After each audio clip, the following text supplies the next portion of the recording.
Step 1, wake up early, gonna rise with the sun. Step 2, Okay, some hey good, everybody, something and go. welcome to Step this 3, video helping you to grow hard, got what revise you for your wanna be. Edexcel Step 2.0 4, Paper everybody just 2 do your exam. thing. Wake up. Let's just go through the paper one question at a time. So paper 2 question 1 is one fact for 1 mark. An example answer would be something like the tower block is tall, or there's play equipment in the park. It's going to be something that you can simply search for by sort of really scanning and picking out and answering quite quickly and easily. Then we come to paper 2 question 2, and this is 6 marks for language. For example, the writer uses language to show, and then they'll give you something to focus in on. Use examples from the extract, that means quotes, that means quote in quotation marks, short specific quotes, and add subject terminology to your answer. Now if you're struggling with that, you could zoom in on particular words and phrases and say the writer uses the word or the writer uses the phrase. So, the writer uses language to show. Let's look at an example. The writer uses language to show that the man is afraid. Use examples from the extract, quotes, and subject terminology. Zoom in on words and phrases. Let's look at this example together. He pushed open the door to the attic and was met with a whirl of dust. Tentatively, he held the torch in front of him. It lit a small circular path in front of him, dimly, like a dying flame. He was unnerved by the newness of the place. Everything, every room was new and unknown. The new house was a stranger to him, and he to it. Now, how does the writer show that the man is afraid? You can pause the video here to have a closer look. Let me move on to show you a sample answer. Part of an answer might be something like, here there is a simile. It shows the light shines dimly, dimly like a dying flame.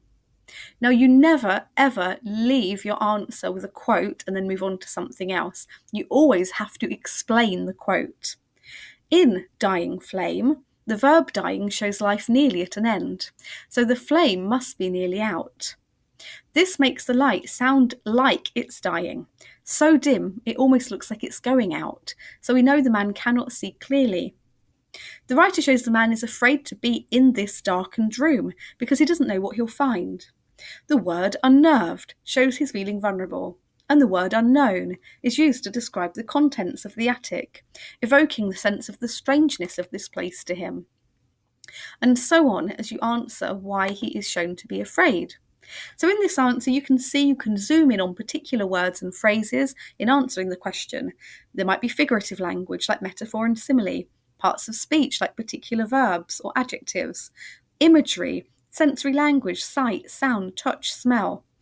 Denotation, you can talk about what the word denotes. That's the dictionary definition of the word and how that helps in answering the question. In this case, how that shows that he's afraid. You can also talk about word connotations, what the word connotes, and talk about the ideas and feelings evoked by a word.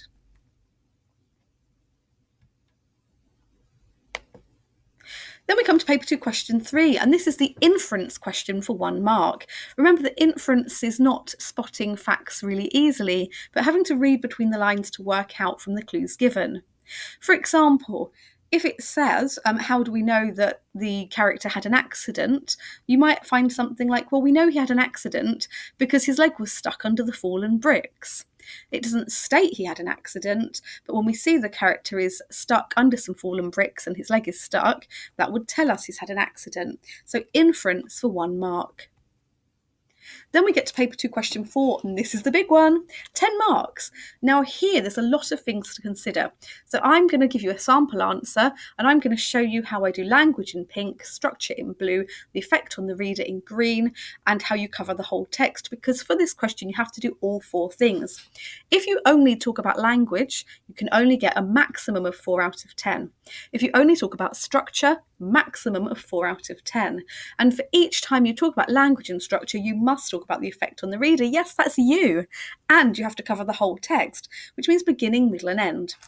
Now, I've come up with a strategy for how I would approach this question, and I'm just going to suggest my strategy on the next slide. See what you think. For me, this way I know that I would cover everything that is needed here. How could we approach this answer? Well, I always tend to approach it like this. At the beginning, the writer establishes, now this is structure, And then I'm going to spot what have they established at the beginning. Is it a typical exposition where we have the setting, character, and mood established? Or is it something slightly different? Are we starting with a problem? So where are we? At the beginning, what does the writer establish? Then we need to talk about, remember, the effect on the reader. So I'm going to say, as a reader, we feel, or as a reader, I feel, and then I might say a sense of foreboding. That means a sense of fear that something bad might happen. I might say we feel a sense of rising tension. So my tension is being raised. Or am I being just drawn into who this character is? Do I develop a sense of empathy for this character? Or do I have curiosity because the writer hasn't revealed an awful lot? So we talk about what the writer does, how it makes us feel. What do we now understand in this story that we didn't before? We might then also talk about the language. So then I could jump into, in the description of, and it might be that we're talking about a setting or a character, is there something that jumps out at me? The writer uses, and then I might talk about the word, the phrase, the imagery. There might be some onomatopoeia or particular verbs. And what does that evoke? What do those words evoke? To evoke a sense of, what is it the writer's trying to create? So I'm talking about structure, I'm talking about how it makes me feel, language, and how it makes me feel. Now, I don't want to get caught up in retelling this story, and that's a real danger of a question where they ask you to look at the whole text. So I'm going to force myself to move on by jumping to the middle or another significant point in this text. So I typically jump to, by the midpoint of the extract, the writer, and I'm going to talk about the main thing that's happened. Has the writer introduced a new character? Has the writer changed the mood? Has the writer added a problem? Do we go into a flashback to learn more about the character or the situation? Is there a shift in place or focus? Does the writer suddenly begin to foreshadow something, like a big event later on? Or does the writer reveal something we didn't know at the beginning?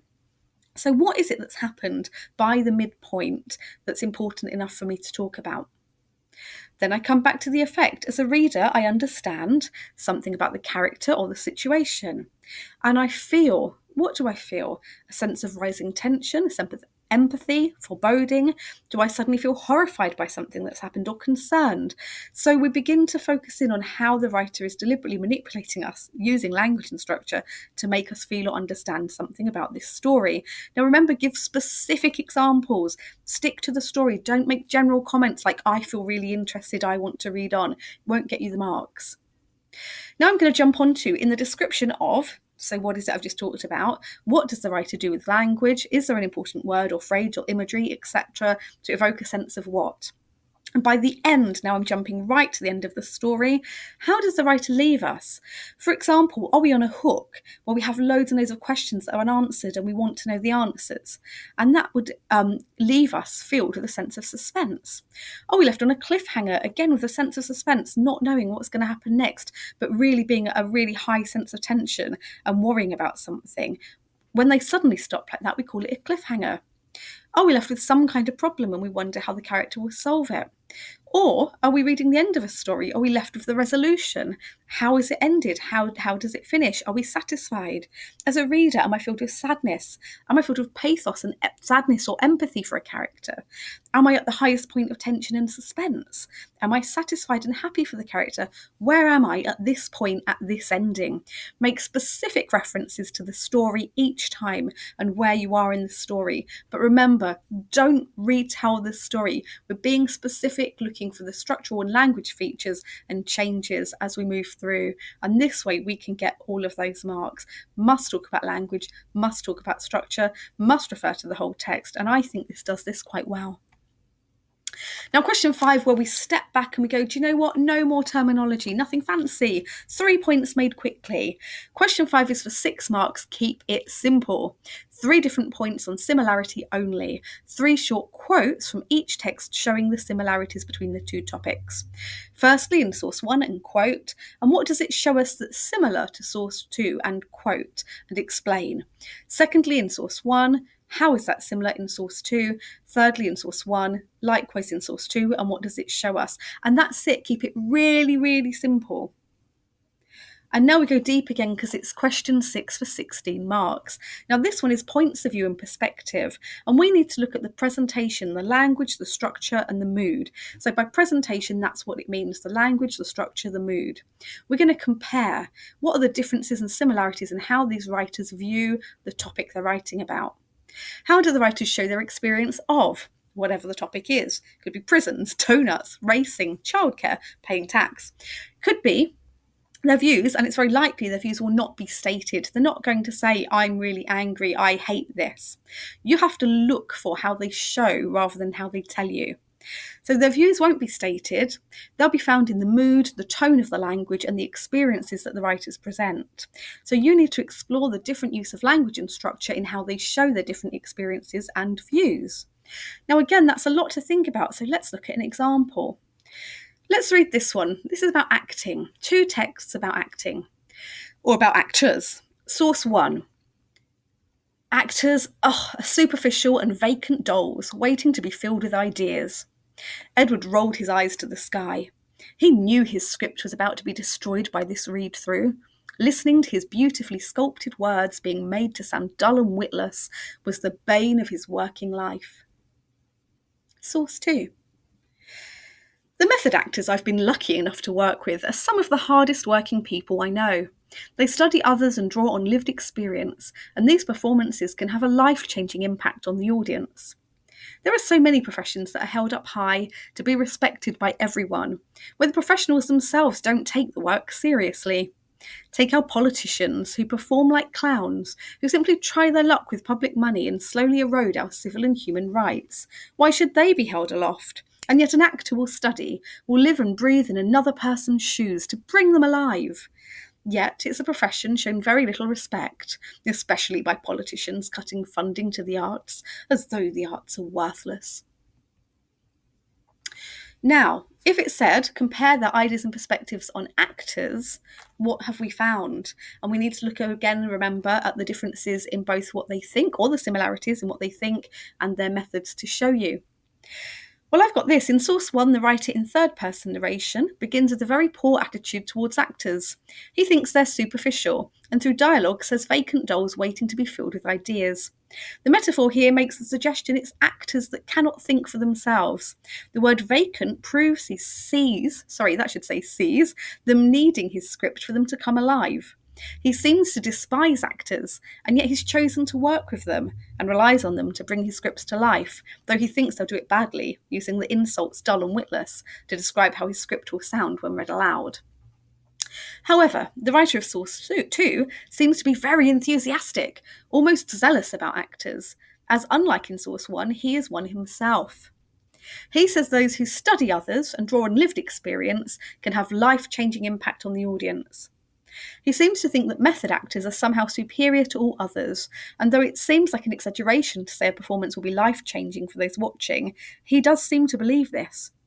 The writer seems to think that acting is a more important profession than politicians, like clowns who simply try their luck with public money, as though acting is as important for society as politics. He uses a simile rather than metaphor to compare politicians to clowns, this noun connoting foolishness, to highlight that to him, those whose jobs are meant to be serious aren't taken seriously, but actors take their craft seriously, even though it's treated as a foolish job. So again, you're then comparing and you'd say things about the fact that so clearly the first person really dislikes actors and has a dim view of actors, but the second one as an actor holds acting in really high esteem. Okay, and you might find some more examples. And then we get to question 7, and question 7 will say, write an imaginative piece that starts with the line, and then they will give you the line. And I've given you one here. You can practice with this if you like. It was only the beginning. If that's going to inspire you, off you go, and you begin your writing. But it's worth having a look at question 8. Write about a time when you or someone you knew, and remember this can be made up, it doesn't have to be real because you're trying to write an interesting story. Write about a time when you or someone you knew or know made a promise or something else. It will insert whatever they're going to insert there. Now, you may wish to base your response on one of the images. So this is not about saying in the picture I can see and describing the picture, never. This is about being inspired by the picture. You might take something to inspire you about the kind of characters or the kind of situation or the kind of mood and tone or where it starts. So have a practice with each of these and see which one you feel more drawn to. Now, the key hint for this is remember to use imagery. At some point in this, you need to use imagery. It's really wonderful if you can pull the reader into a sense of your setting with some sensory language such as onomatopoeia. Use paragraphs. Now make sure you're writing in paragraphs. You're so limited for marks if you don't. Now tip-top stands for time, person, topic and place. And it's a way that you can remember that every time you change who's talking, the person you're focused on, the time changes, the topic of the paragraph changes or the place changes, you must leave a line and start a new paragraph. And your paragraphs really shouldn't be much more than 3 to 5 lines long, so 3 to 5 sentences each. You need to use a range of sentence styles and punctuation, and you need a range of accurate punctuation. So a range of sentence styles. Lots and lots of long sentences can become quite boring and it can slow you down. Lots of short, simple sentences can seem quite childlike. But if you're trying to make a really interesting climax, you might want short clauses and short sentences for impact. If you're trying to describe something and pull us into the setting, you might want a mixture of longer sentences, sort of descriptive language, and then some shorter ones. So remember, it's all about varying what you show and what you tell, and deciding when it's important to show us and when it's important to tell. And always choose your best vocabulary, even if you're not sure of the spelling. Really, really very best of luck with this.